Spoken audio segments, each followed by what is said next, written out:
ایک قوم، ایک امت ایسی ہے کہ جس نے اپنے رسول کو رد کیا اور اسے ہلاک نہیں کیا گیا۔ حضرت نوح کی قوم غرق، حضرت ہود کی قوم ختم، حضرت صالح کی قوم ختم، حضرت شعیب کی قوم ختم، آل فرعون ختم۔ یہود وہ امت ہے کہ معزول تو ہو گئی، جیسے ہی حضور آ گئے قرآن لے کر معزول ہو گئے۔ وہ جیسے کوئی ایک منصب ہے، اس منصب سے معزول کر دیے گئے، قتل نہیں کیا گیا، انہیں زندہ رکھا گیا۔ منصب تو اب قرآن آ گیا، محمد الرسول اللہ آ گئے صلی اللہ علیہ وسلم، اور کعبے کے گرد ایک نئی امت۔ وَكَذَلِكَ جَعَلْنَاكُمْ أُمَّةً وَسَطًا لِتَكُونُوا شُهَدَاءَ عَلَى النَّاسِ وَيَكُونَ الرَّسُولُ عَلَيْكُمْ شَهِيدًا۔ اگرچہ یہ امت 600 برس قبل قتل اور ختم ہونے کی مستحق ہو چکی تھی۔ کیوں؟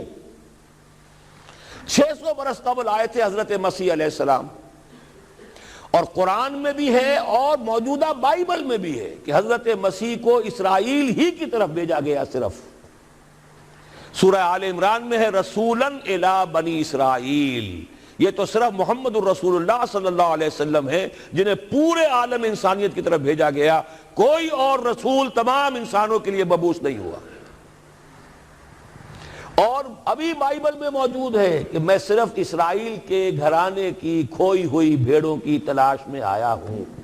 اسی لیے میں نے کہا تھا میں بھی امریکہ وغیرہ جاتا ہوں تو یہ اپنے پاکستانی ہندوستانی بھائی جو ہیں، یہ کھوئی ہوئی بھیڑیں وہاں جا کر جو ہیں وہ گم ہو گئی ہیں، ان گمشدہ بھیڑوں کی تلاش میں۔ تو اس کو اچھی طرح سمجھ لیجئے، حضرت مسیح کی بعثت تھی بنی اسرائیل کی طرف، اور بنی اسرائیل نے نہ صرف یہ کہ ان کو مانا نہیں، بلکہ الٹا اپنے بس پڑتے سولی پر چڑھا دیا۔ اپنے بس پڑتے، اس میرے الفاظ کو نوٹ کر لیجئے، گویا کہ یہ اب اس عذاب استیصال، آخری ہلاکت والے عذاب کے مستحق ہو گئے۔ لیکن یہ پوری انبیاء اور رسل کی تاریخ میں ایک استثناء ہے کہ اس میں جیسے آج کل ہم کہتے ہیں ججمنٹ ریزروڈ، حضرت مسیح کو اللہ نے زندہ اٹھا لیا،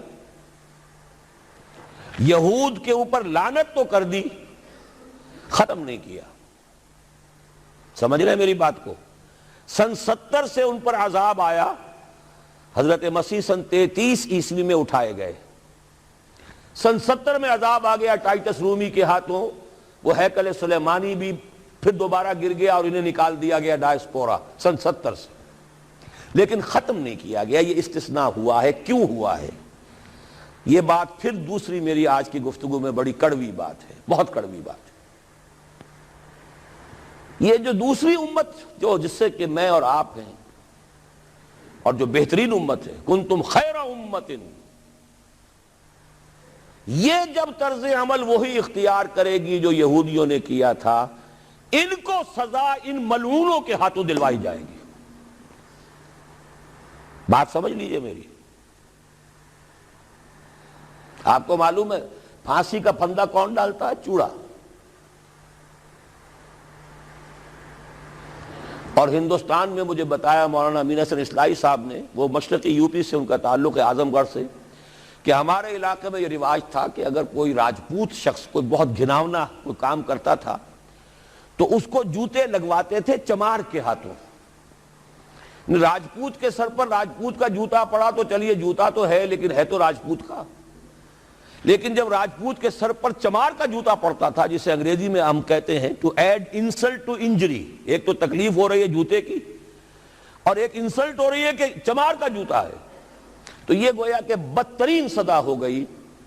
یہ امت جتنی اونچی ہے، جس کے رتبے ہے سوا، اس کی سوا مشکل ہے، جس کا مقام بلند ہے اسی اعتبار سے ان کو پھر سزا بھی سخت ملتی ہے۔ صاف فرما دیا اللہ تعالیٰ نے سورہ احزاب میں، اے نبی کی بیویوں تم عام لوگوں کی طرح نہیں ہو، لستم کاحد من النساء، لستن کاحد من النساء، اگر تم نے کوئی غلط حرکت کی دوہرا عذاب ملے گا۔ اور بات صحیح ہے، جن کے رتبے ہیں سوا ان کی سوا مشکل ہے۔ اس امت کو عذاب کے کوڑے مارنے والی قوم وہ ملعون اور مغضوب علیہم قوم ہے جس کے لیے قرآن مجید 2 دفعہ کہتا ہے ضربت علیہم الذلۃ والمسکنۃ وباؤوا بغضب من اللہ. اور یہ کوڑے بہت زبردست شکل میں ابھی آنے والے ہیں. میری بات اب آپ نے سمجھ لی کیوں رکھا گیا یہود کو؟ یہ جلاد کیوں سنبھال کے رکھے گئے؟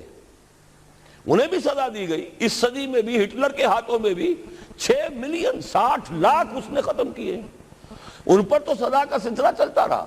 ایکسٹرمینیٹ نہیں کیا، ختم نہیں کیا، باقی رکھا ہے. اس لیے کہ ان کو کوڑا بنا کر امت مسلمہ کی پیٹھ پر مارنا ہے کہ تمہارا رتبہ، تم محمد کے امتی صلی اللہ علیہ وسلم، ہمارے آخری رسول، ہمارے اکمل رسول، ہمارے خاتم النبیین، خیر البشر، اور ان کی امت ہو کر تمہارا حال یہ ہے. تو تم سزا کے مستحق جو ہو، وہ سزا ہے کہ جو اچھی طرح سمجھ لیجئے ہماری حال جو اس صدی کے آخر میں شروع میں ہوا تھا کہ تمام مسلمان غلام، اس غلامی کے اوپر جو مزید کوڑا تیار ہوا 1917 میں بالفور ڈیکلریشن کے ذریعے سے برطانیہ نے اجازت دے دی کہ یہودی آ سکتے ہیں، اب فلسطین میں آ کر آباد ہو سکتے ہیں. وہ مکان خرید سکتے ہیں، جائیداد خرید سکتے ہیں، زمینیں خرید سکتے ہیں. 1971 اس پر اندیشہ تھا کہ کہیں اگر خلیفہ عثمانی نے جہاد کا اعلان کر دیا، اس لیے کہ سلطان عبد الحمید کو بڑی سے بڑی رشوتیں پیش کر کے دیکھ لیا تھا انہوں نے کہ یہ جو ہمارے اوپر پابندی ہے کہ ہم فلسطین میں آباد نہیں ہو سکتے، جو کہو ہم تمہیں دولت دینے کو تیار ہے، یہ پابندی ختم کر دو. سلطان عبد الحمید ویسے جو بھی کچھ تھے چھوڑ دیجئے، لیکن یہ کہ اس نے کہا کہ جو معاہدہ عمر نے کیا تھا رضی اللہ تعالی عنہ، میں پیچھے نہیں جاؤں گا. لہذا خلافت ختم کروا دی، اور کروائی کس کے ہاتھوں؟ ایک مسلمان کے ہاتھوں. اس لیے کہ فری میسن تھا مصطفیٰ کمال پاشا، فری میسن. یہ سب یہودیوں کے ادارے.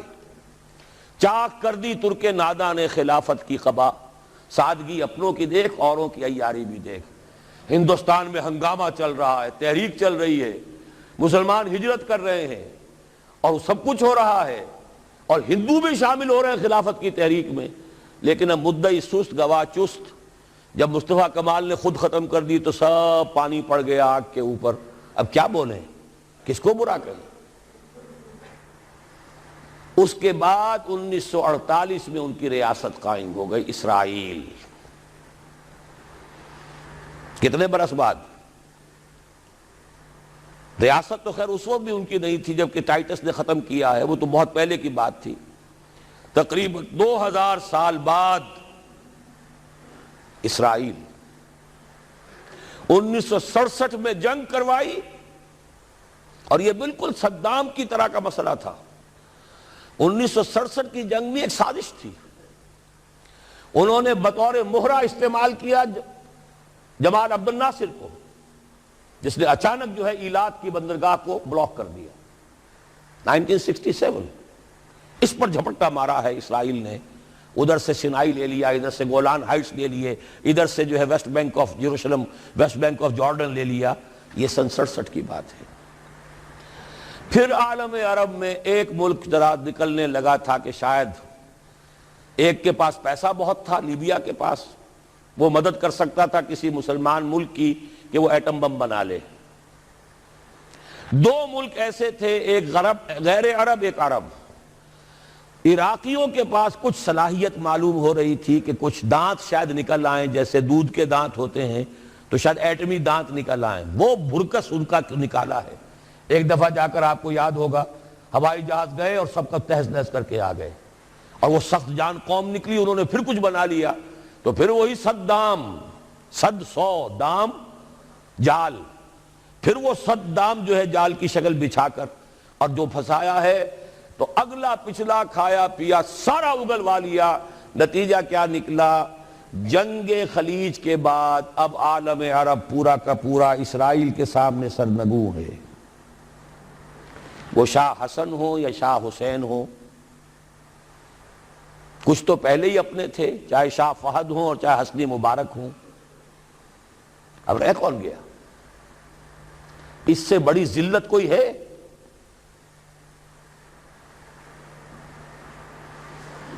جن کے ساتھ ایک میز پر بیٹھنے کو تیار نہیں تھے، جن کے ساتھ گفتگو کو تیار نہیں تھے، اور بلا کر کہاں کھڑا کیا ہے؟ آؤ میڈرڈ میں، اسپین میں آؤ، اسپین سے شروع کروائیں گفتگو۔ اور اسپین کون سی جگہ ہے؟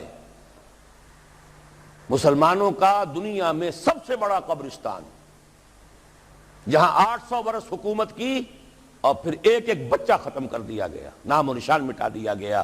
1492 میں فال آف گرینیڈا ہوا ہے، سقوط غرناطہ، اور 1992 میں ٹھیک 500 برس بعد یہ نیگوسیشن شروع ہوئی ہیں میڈرڈ کے اندر۔ اور اب جو صورتحال ہو رہی ہے، آپ اخبارات میں پڑھ رہے ہوں گے، وہ نام نہاد صلح کو توڑنے کے اوپر تلا بیٹھا ہوا اسرائیل۔ کیا ہوگا؟ ابھی میں ادھر جانا نہیں چاہتا۔ بہت بڑا ہنگامہ آ رہا ہے، بہت بڑا ہنگامہ آ رہا ہے، اور سب سے بڑا یہ عذاب کا کوڑا جو ہے یہودیوں کے ہاتھوں کس پر پڑے گا؟ عربوں پر۔ کیوں پڑے گا؟ اس لیے پڑے گا کہ اس امت مسلمہ میں عربوں کی فضیلت سب سے اونچی ہے۔ اصول تو وہی ہے، جن کے رتبے ہیں سوا ان کی سوا مشکل ہے۔ عرب کون ہیں؟ جن میں سے حضور تھے صلی اللہ علیہ وسلم۔ یہ رتبہ بلند ملا جس کو مل گیا، ہر مدعی کے واسطے دار و رسن کہاں۔ عرب کون ہیں؟ جن کی مادری زبان میں اللہ کا کلام ہے۔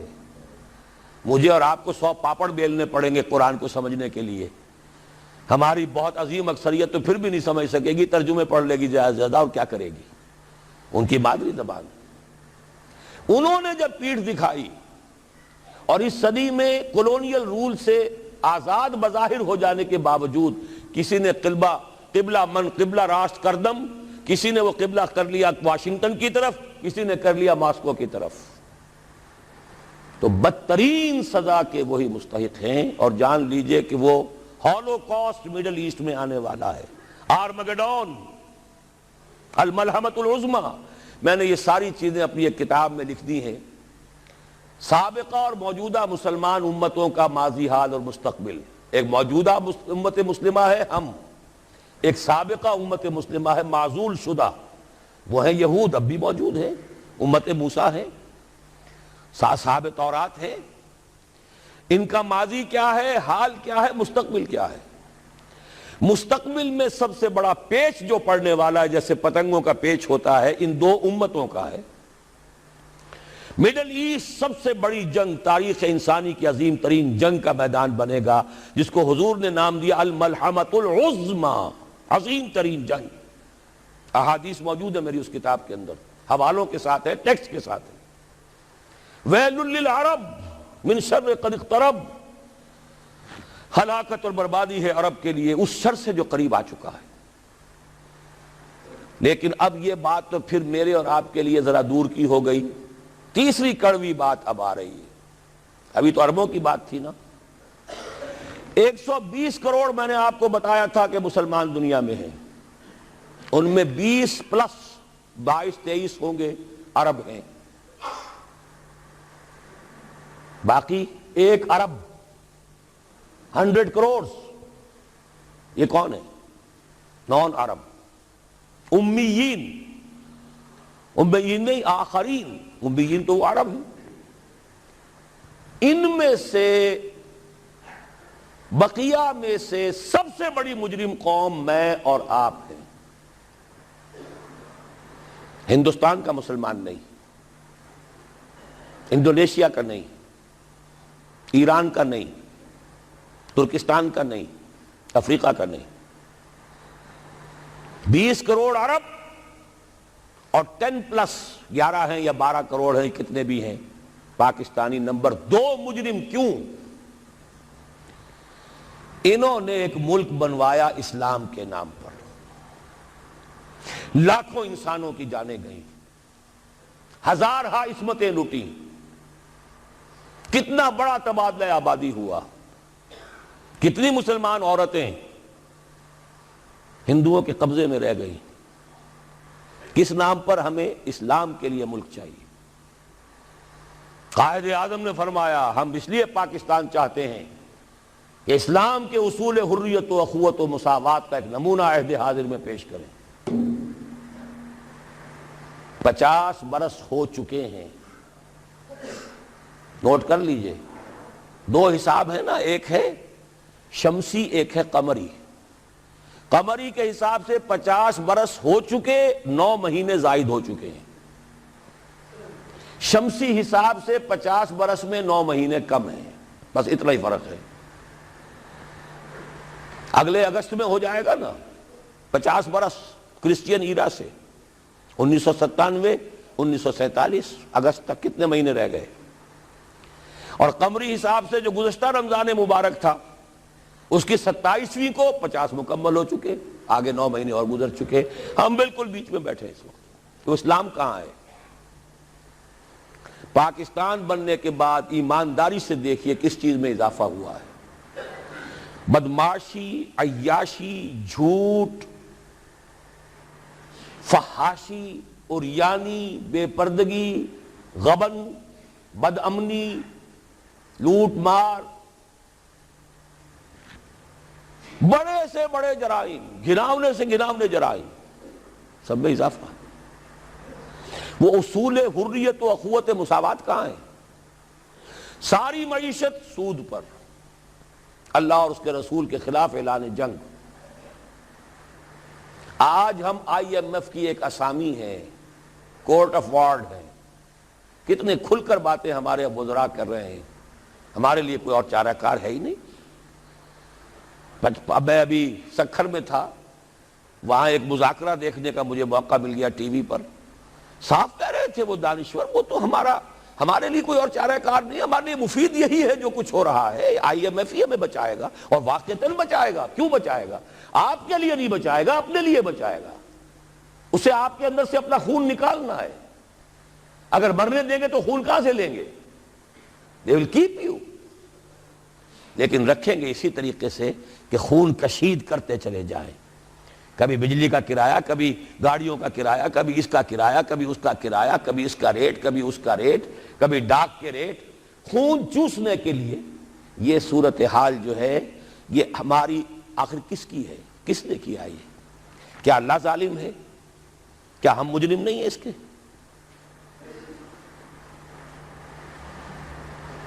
یہ اجتماعی جرم، اور کوئی ملک اسلام کے نام پر نہیں بنا، اچھی طرح نوٹ کر لیجئے۔ انڈونیشیا میں تحریک چلی، وہ ملائی نیشنلزم کے نام پر، ملے نیشنلزم۔ عربوں نے انگریزوں سے نجات حاصل کی، یا فرانسیسیوں سے، عرب نیشنلزم کے نام پر، العروبہ۔ صرف ایک ملک بنا تھا، پاکستان کا مطلب کیا؟ لا الہ الا اللہ۔ اور آج یہی وجہ ہے کہ کم سے کم عربوں کے ہاں خوشحالی تو ہے، جو ذلت آئی ہے ابھی ان پر، اور مسکنت آئی ہے، کر کچھ نہیں سکتے، بے بس ہو گئے۔ جزیرہ نما عرب میں آج یہود اور عیسائی دندناتے پھر رہے ہیں، ان کے فوجی مراکز قائم ہو چکے ہیں، نجد کے پورے علاقے کے اوپر ان کا قبضہ ہے اس وقت۔ ذلت ہی ہے نا، ہمارے ہاں تو بھوک بھی ہے، ہم تو اس سے آگے بات جا رہی ہے۔ ہمارے ہاں یہ مسئلہ اور آگے بڑھے گا تو کیا شکلیں ہوں گی؟ بھوکے بھیڑیے جس طریقے سے پیٹ پھاڑیں گے محلوں میں رہنے والوں کے اور کوٹھیوں میں رہنے والوں کے، وہ وقت دور نہیں ہے۔ یہ عذاب الہی کی شکل، جیسے کہ فرمایا گیا سورہ انعام میں، قُلْ هُوَ الْقَادِرُ أَن يَبْعَثَ عَلَيْكُمْ عَذَابًا مِّن فَوْقِكُمْ أَوْ مِّن تَحْتِ أَرْجُلِكُمْ أَوْ يَلْبِسَكُمْ شِيَعًا وَيُذِيقَ بَعْضَكُمْ بَأْسَ بَعْضٍ۔ اے نبی ان سے کہہ دیجئے اللہ اس پر پوری طرح قادر ہے کہ تم پر کوئی عذاب بھیج دے تمہارے سروں کے اوپر سے، یا تمہارے قدموں کے نیچے سے نکال دے، یا اللہ کو کوئی اور کام کرنا ہی نہ پڑے، تمہیں کو آپس میں ٹکرا دے، ایک دوسرے کی طاقت کا مزہ چکھائے۔